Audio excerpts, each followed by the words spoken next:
Pamukkale, meaning cotton castle in Turkish, is one of the most unique natural wonders in the world. It's famous for its dazzling white terraces formed by mineral-rich thermal waters. As we continued our road trip through Turkey, we drove 190 kilometers inland from the Ephesus archaeological site to Pamukkale. We arrived in the late afternoon and took the opportunity to walk to the natural park at the base of the terraces.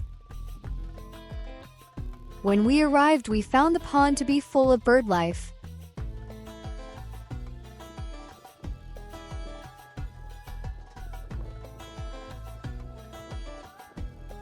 The park featured a path circling the lake, which we followed to take in views of the wildlife and the mineral terraces.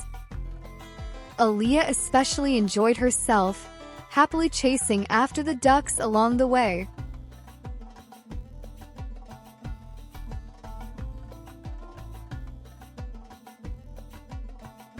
The bird life was very interested in us as we walked along the banks. We soon found out why. A restaurant owner showed up with their bag of leftover bread and began feeding them. She gave Aaliyah a few pieces so she got to participate as well.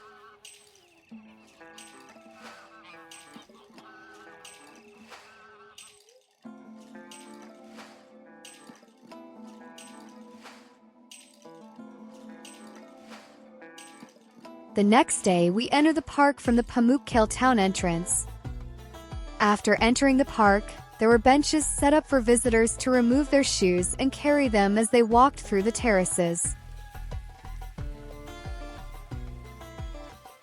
We began making our way up the hill toward the terraces, formed from travertine, a type of limestone deposited by hot springs.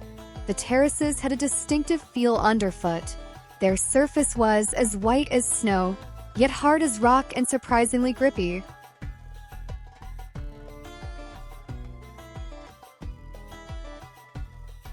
Under the intense sun, some areas became too hot to walk on barefoot, so we stuck to the sections where the hot springs flowed.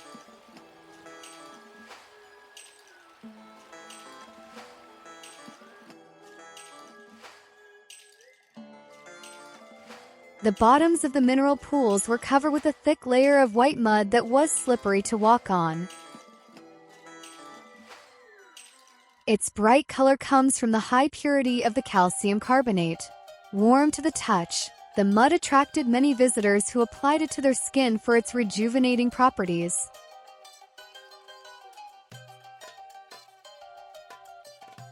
For the full experience, we took part in soaking in the pools of this natural spa.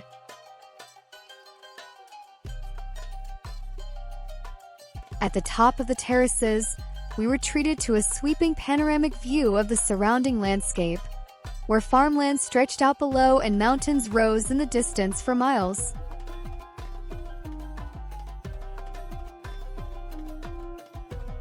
As we continued up the hill, we noticed sections of the terraces that had dried up over time. Along the boardwalk where the hot springs once flowed, the deposits had now dried and turned a muted gray. Perched just above the terraces, the Hierapolis. At the end of the 2nd century BC, the Greek established the thermal spa of Hierapolis. The ruins of the baths, temples, and other Greek monuments can be seen at the site. The Hierapolis necropolis is one of the largest ancient cemeteries in Turkey, stretching over 2 kilometers. It houses thousands of tombs and sarcophagi, from simple graves to elaborate monuments. Tombs are often decorated with inscriptions, reliefs, and carvings showing the wealth and status of the deceased. It gives insight into Roman and Byzantine burial practices, as well as the local culture of the region.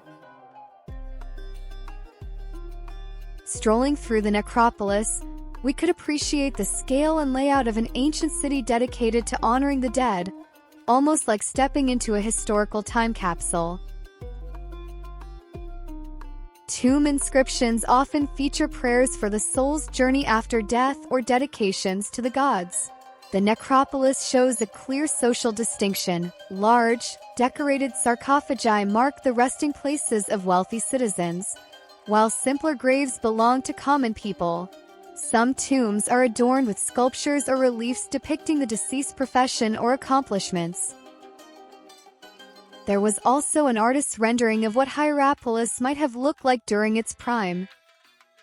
We then walked around the ancient central baths. These were most likely built around the 2nd century AD and drew water up from the hot springs. Next was the Plutonian. The site is built on top of a cave which emits toxic gases. Hence it's used as a ritual passage to the underworld. Ritual animal sacrifices were common at the site. Because the gas was lethal, it was thought that the gas was sent by Pluto, god of the underworld.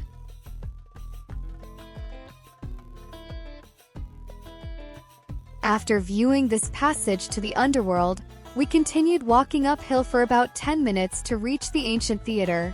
It's well preserved and gives you a glimpse into how massive and grand the performances must have been back in ancient times.